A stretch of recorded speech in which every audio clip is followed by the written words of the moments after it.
Esta es nuestra línea de tiempo.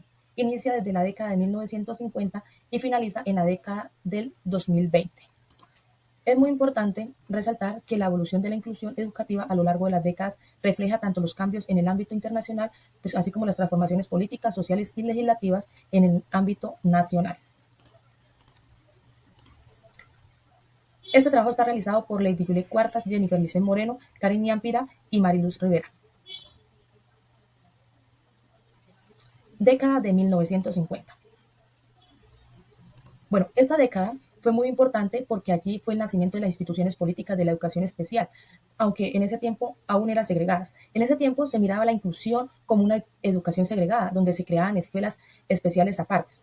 En el ámbito internacional fue esto la Declaración Universal de los Derechos Humanos, donde se reconoce la educación como un derecho universal. Además, se discuten los pactos internacionales. Después de la Segunda Guerra Mundial, se empieza a construir acuerdos para garantizar los derechos humanos básicos. Y en el ámbito nacional surgen las primeras políticas de educación especial. Fue la creación de instituciones especiales como INSOR. Esto surgió en el año 1957, que esto fue para la población con discapacidad auditiva. Algo muy importante es que en Colombia se pensaba que las personas con discapacidad debían estar en instituciones separadas. Década de 1960. En la década de 1960 se dio un avance importante en la concepción de la educación. A nivel internacional, la UNESCO impulsó con fuerza una idea de educación universal, defendiendo que todos los niños y niñas debían acceder a la escuela, tenían derecho a una educación. Además, comenzó a implementarse diferentes actividades para reforzar el deber de proteger y educar a la infancia. En el ámbito nacional, hablamos de Colombia, se amplió la cobertura de la educación básica buscando que los niños tuvieran acceso al sistema escolar. Esto, además, en el año 1968 se promulgó la Ley 83. Esta ley trataba de regular los aspectos de la educación especial en el país.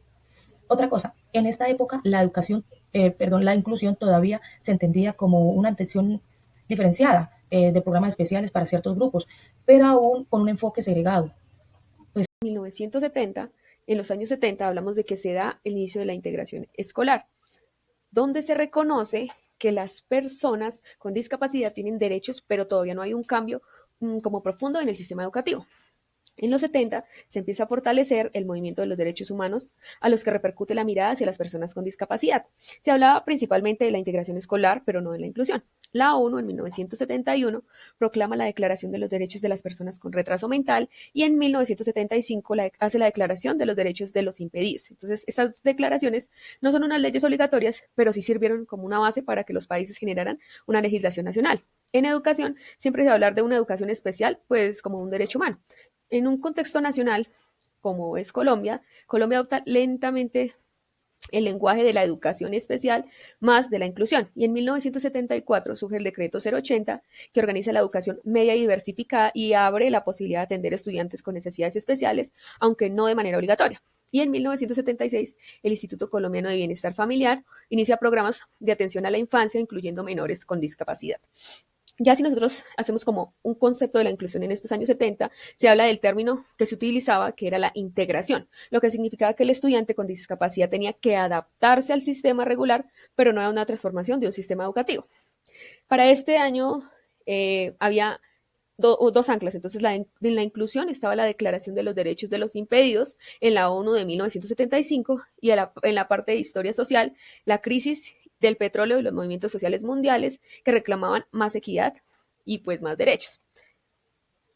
Ahora pasamos a la década de los 80. En 1980 se habla de que en esta década se da una transformación hacia la inclusión porque se empieza a ver programas internacionales y nacionales que reconocían como la importancia de adaptar la educación, no solo acomodar al estudiante.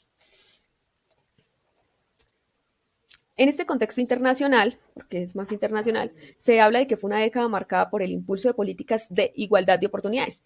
En 1981, la ONU declara el Año Internacional de las Personas con Discapacidad con el lema Participación Plena e Igualdad. Esto da un lugar a la programación de acción mundial en los impedidos en 1981. Esto hace como unas bases que genera una educación inclusiva. También está la noción de la inclusión, que empieza a desplazar la discapacidad hacia la integración social y la educación más amplia. La década de los 90, la educación inclusiva es un proceso pues, que busca que todas las personas, sin importar pues, origen, condición, capacidades, pues puedan aprender juntas en el mismo sistema educativo. A nivel internacional, pues esto empezó pues, a tomar fuerza en 1990 con la Conferencia Mundial de la Educación para Todos en Tailandia, donde pues, propuso que la educación debe ser un derecho para todos. Luego, pues, en 1994, la Declaración de Salamanca, impulsada por la UNESCO, fue clave porque pues, puso el foco en que los sistemas educativos deben adaptarse a la diversidad y no al revés. En Colombia, pues, la Constitución Política de 1991 marcó un antes y un después, porque reconoció pues, la igualdad, la diversidad y el derecho a la educación sin discriminación. Después, la ley General de la Educación de 1994 reforzó esa idea, hablando de una educación que responda pues, a las necesidades culturales, sociales y personales de los estudiantes.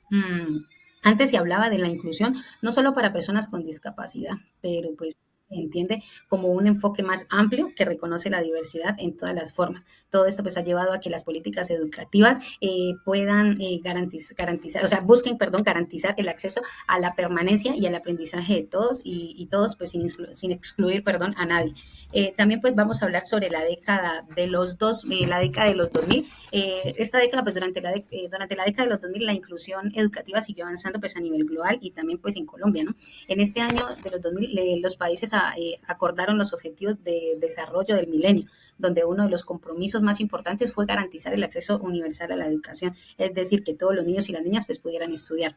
Luego, en el 2006 se aprobó la Convención sobre los Derechos de las Personas con Discapacidad en la ONU, donde se dejó claro que las personas con discapacidad tienen derecho a la educación de calidad y en igualdad de condiciones. Colombia pues ratificó esta convención en el 2009 por medio de la ley 1346 y pues con esto se comprometió legalmente a promover una educación sin barreras ni exclusiones.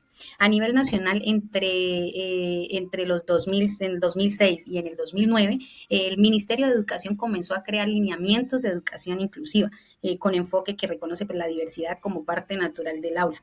Aquí el concepto de inclusión ya no se limita solo pues, a discapacidades, sino que se conecta a la idea de equidad, pues, dar a cada estudiante lo que necesita para aprender. En todo este contexto, pues la globalización y el avance de las tecnologías de la información TIC también incluyeron también en este proceso porque pues empezaron a abrir nuevas formas de enseñar, aprender, haciendo posible pues una educación flexible e incluyente. Década del 2010. Se dieron avances muy importantes de inclusión educativa a nivel internacional. La Agenda de Educación de 2030 y los Objetivos de Desarrollo Sostenible en 2015 resaltaron la necesidad de una educación inclusiva y de calidad. Ese mismo año se adoptó el Marco de Acción de Incheon, que sirvió como guía mundial para orientar las políticas educativas. En Colombia, el Ministerio de Educación implementó el programa de educación inclusiva con calidad y de manera muy significativa. En 2017 se expidió el decreto 1421. Este decreto regula la educación de las personas con discapacidad dentro de un marco inclusivo y representa un gran paso en la garantía de los derechos. El concepto de inclusión empieza a ser reconocido no solo como un tema pedagógico, sino como un derecho humano fundamental y como parte del desarrollo sostenible. Un hito histórico en ese periodo fue precisamente el decreto 1421, que fortaleció la inclusión en el país y en el contexto político-social también debemos recordar la firma del Acuerdo de Paz en el 2016, que influyó en la visión de reconciliación y de equidad de la educación. En la década del 2020, la educación estuvo marcada principalmente por la pandemia del COVID-19 y sus consecuencias. A nivel internacional se continuó con los objetivos de desarrollo y sostenible al 2030, pero con un mayor énfasis en inclusión y equidad. En ese mismo sentido, la UNESCO publicó lineamientos para que los sistemas educativos fueran más inclusivos después de la crisis sanitaria. En Colombia, el Ministerio de Educación Nacional actualizó sus lineamientos de inclusión con especial atención a la población migrante venezolana. Además, se establecieron normas de flexibilización educativa para responder a los retos de la pandemia. El concepto de inclusión se amplió entendiendo que no solo se trata de discapacidad, sino también de diversidad, interculturalidad, migración y género. Entre los avances más importantes está la educación inclusiva digital, que cobró con mucha fuerza gracias a las herramientas virtuales. Por último, en el contexto social y político no puede dejarse de lado la pandemia, afectó la educación directamente en todo el mundo, visibilizando desigualdades, pero también impulsando nuevas formas de aprender y de enseñar.